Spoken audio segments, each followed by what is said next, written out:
Hi, welcome back to S Academy. ఈరోజు మన topic how to pass engineering mechanics. So ఇది civil బ్రాంచ్కి ఈరోజు మనం డిస్కస్ చేసే టాపిక్ C23. యాక్చువల్గా ఇంజనీరింగ్ మెకానిక్స్ అనే సబ్జెక్ట్ మెకానికల్కి ఉంటుంది, ప్యారల్గా సివిల్ కూడా ఉంటుంది, కానీ నేమ్ ఒకటే సేమ్, సిలబస్ మాత్రం డిఫరెంట్గా ఉంటుంది. సో ఇదైతే కనుక మనం సివిల్కి సంబంధించిన టాపిక్ అయితే చూద్దాం ఈరోజు. ఇక్కడ ఫస్ట్ మనం సిలబస్ తీసుకుంటే టోటల్గా 6 యూనిట్స్ ఉన్నాయి.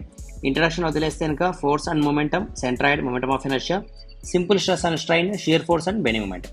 సో మనం weightage plus easy point of వ్యూలో తీసుకుంటే ఫస్ట్ ప్రయారిటీ మీరు ఫోర్స్ అండ్ మొమెంటమ్కి ఏంటి, తర్వాత సెకండ్ యూనిట్ కింద సెంట్రాయిడ్ చదవండి, తర్వాత సింపుల్ స్ట్రెస్ అండ్ స్ట్రైన్ చదవండి, తర్వాత షియర్ ఫోర్స్.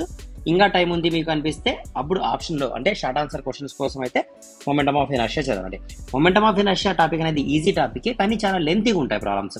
ఎప్పుడైతే లెంతీగా ఉంటాయో సో ఏదైనా చిన్న మిస్టేక్ చేసినా కూడా మొత్తం ప్రాబ్లం రాంగ్ అయ్యే ఛాన్స్ ఉంది. కాబట్టి దీన్ని నేను లాస్ట్ ప్రియారిటీ కింద పెట్టుకోండి అంటున్నా, మొమెంటమ్ ఆఫ్ ఇనర్షియా ప్రాబ్లమ్ని. ఓకే, సరే ఇంపార్టెంట్ క్వశ్చన్స్ చూద్దాం. ఫస్ట్ ఇంట్రడక్షన్ పార్ట్ మనం తీసుకుంటే కనుక దీంట్లో మెకానిక్స్ అంటే ఏంది, స్టాటిక్స్, డైనమిక్స్, కైనటిక్స్, కైనమాటిక్స్, ఇవన్నీ టాపిక్స్ అన్ని కూడా ఇంపార్టెంట్. బేసిక్గా అంతే, పెద్ద టఫ్ క్వశ్చన్సే కాదు, బేసిక్స్. తర్వాత ఎస్ఐ అండ్ ఎంకేస్ యూనిట్స్ ఏమంటాం, ఇది అయితే బేసిక్గా చదువుకోండి. తర్వాత సెకండ్ యూనిట్ తీసుకుంటే ఫోర్స్ అండ్ మొమెంటంలో ఇక్కడ డెఫినేషన్స్ అయితే ఉంటాయి, నెంబర్ ఆఫ్ డెఫినేషన్స్ అన్ని ఇంపార్టెంట్.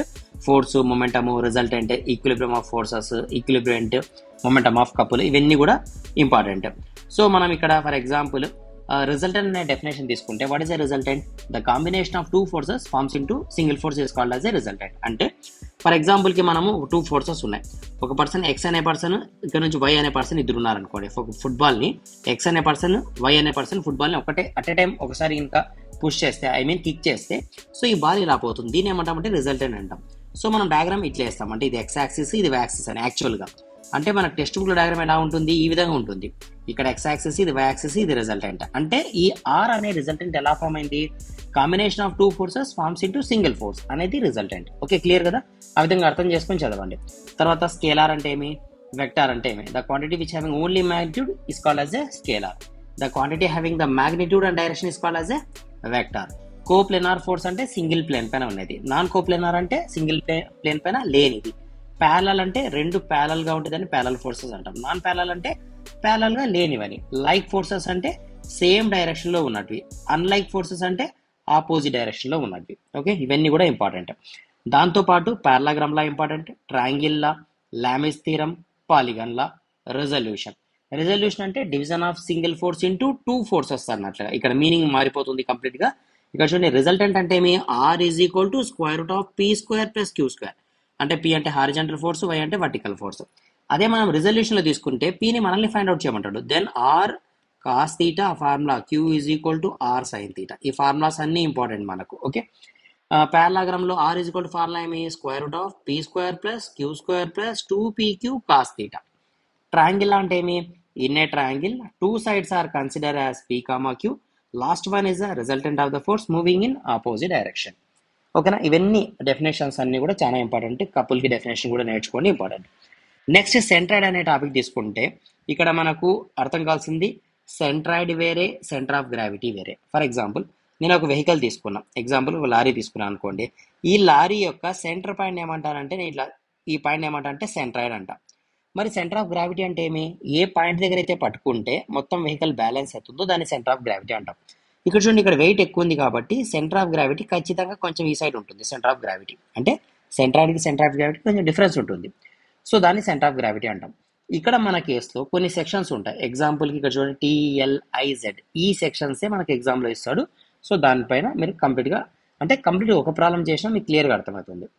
నెక్స్ట్ అంటే లాస్ట్ టాపిక్ కింద మనం మొమెంటమ్ ఆఫ్ ఇనర్షియా అనుకున్నాం మన ప్రిపరేషన్లో. ఎందుకు అలా అనుకున్నామంటే ఇక్కడ కూడా సేమ్ సెక్షన్స్ ఉంటాయి, కానీ మనం మొమెంటమ్ ఆఫ్ ఇనర్షియాని చేయాలంటే దానికంటే ముందు మనం సెంట్రాయిడ్ చేయాలి.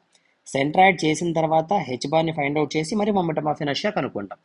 సో ఇది కొంచెం లెంతీగా ఉంటుంది ప్రాబ్లం. సో నేను ఇంతకుముందు చెప్పినట్లు లెంతీగా ఉన్నప్పుడు ఏమవుతుందంటే మిస్టేక్ అయింది అనుకోండి, మొత్తం ప్రాబ్లం అంతా రాంగ్ అయిపోతుంది. కాబట్టి లాస్ట్ ప్రిఫరెన్స్ కింద పెట్టుకోండి. ప్రాబ్లం అయితే ఈజీ, కానీ లాస్ట్ ప్రిఫరెన్స్ కింద ఇచ్చుకోండి. ఓకే, ఇంకా లాస్ట్ యూనిట్ మన సిలబస్ ప్రకారంగా సింపుల్ స్ట్రెస్ అండ్ స్ట్రైన్స్ తీసుకుంటే కనుక ఇక్కడ అన్ని కంప్లీట్గా డెఫినేషన్సే వస్తాయి. సో ఇవన్నీ డెఫినేషన్స్ ఇంపార్టెంట్. ఎగ్జాంపుల్కి stress, load area, strain, change length by original length, modulus of elasticity అంటే ఈ స్ట్రెస్ బై స్ట్రైన్. మనకి ఈ అని ఒకరు, జి అని ఒకరు, కే అని ఒకరు ఉంటారు. ఈ అంటే modulus of elasticity, stress by strain. G అంటే modulus of rigidity, shear stress by shear strain, K అంటే bulk modulus, direct stress by volumetric strain. So ఇవన్నీ కూడా డెఫినేషన్స్ చాలా ఇంపార్టెంట్, ఇవన్నీ చదువుకోండి.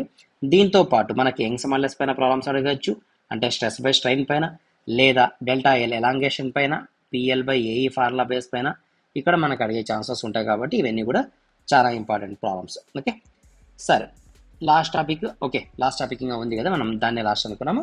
Shear force and bending moment. ఇక్కడ మనకి ఏమడుగుతాడు షార్ట్ ఆన్సర్ క్వశ్చన్లో అంటే types of loads, types of beams short ఆన్సర్లో. సో టైప్స్ ఆఫ్ లోడ్స్ తీసుకుంటే మనకు టైప్స్ ఆఫ్ లోడ్స్ ఏమేమి ఉన్నాయి, సో ఇక్కడ చూద్దాం మనం. టైప్స్ ఆఫ్ లోడ్స్ ఏమేమి ఉన్నాయంటే ఫస్ట్ పాయింటెడ్ లోడ్, తర్వాత యూనిఫామ్లీ డిస్ట్రిబ్యూటెడ్ లోడ్, తర్వాత యూనిఫామ్లీ వేరియింగ్ లోడ్. అదే బీమ్స్ తీసుకుంటే క్యాంటిలివర్ బీమ్ ఒకటి, సింప్లీ సపోర్టెడ్ బీమ్ ఒకటి, తర్వాత ఫిక్స్డ్ అంతకంటే ముందు ఓవర్ హ్యాంగ్ బీమ్ ఒకటి, తర్వాత ఫిక్స్డ్ బీమ్ ఒకటి, తర్వాత కంటిన్యూస్ బీమ్ ఒకటి. సో ఎగ్జామ్ పాయింట్ ఆఫ్ వ్యూలో తీసుకుంటే మనకి simply supported and cantilever beam పైన ఉంటాయి క్వశ్చన్స్. సో క్యాంటిలివర్లో పాయింటెడ్ అడగచ్చు, క్యాంటిలివర్లో సింప్లీ యూడిఎల్ అడగచ్చు. అంటే ఈ విధంగా సింప్లీ సపోర్టెడ్లో పాయింటెడ్, సింప్లీ సపోర్టెడ్లో యూడిఎల్. ఈ కేసెస్లో అయితే ఇంకా మనకు అడగచ్చు. ఓకేనా, ఇదైతే జాగ్రత్త చేసుకోండి ప్రాబ్లమ్స్. అంతే, ఒక 2-3 ప్రాబ్లమ్స్ మీరు క్లియర్గా చేస్తే మనం ఏం వరీ కావాల్సిన పని అయితే లేదు. దాంతోపాటు ఒక ప్రీవియస్ ఇయర్ క్వశ్చన్ పేపర్ కూడా చూద్దాం మనం, సో దట్ మనకు క్లారిటీగా అర్థమవుతుంది. మనకి C23 పేపర్ లేదు కాబట్టి నేను C20దే ట్రై చేద్దాం మనం ఒకసారి. ఇది ఆల్రెడీ మనం డిస్కస్ చేసినట్టున్నాము. So C20 diploma civil engineering C20 paper మనం ఆల్రెడీ ప్రీవియస్గా డిస్కస్ చేసాం కాబట్టి మీరు దాన్ని ఒకసారి అయితే చూడండి, ఇంకొకసారి టైం వేస్ట్ అవుతుంది ఇక్కడ. సో ఏవైతే మనం క్వశ్చన్స్ డిస్కస్ చేసామో అంటే ఎగ్జాక్ట్గా C23 మనం ప్రీవియస్గా C20కి అయితే డిస్కస్ చేసాము. నేను చూస్తాను, ట్రై చేస్తాను. C23 పేపర్ ఏదైనా దొరికితే కనుక మీకు ఎక్స్ప్లెయిన్ చేసి ట్రై చేస్తాను ఫర్దర్ నెక్స్ట్ క్లాసెస్లో. ఓకేనా, ఓకే, థ్యాంక్ యూ.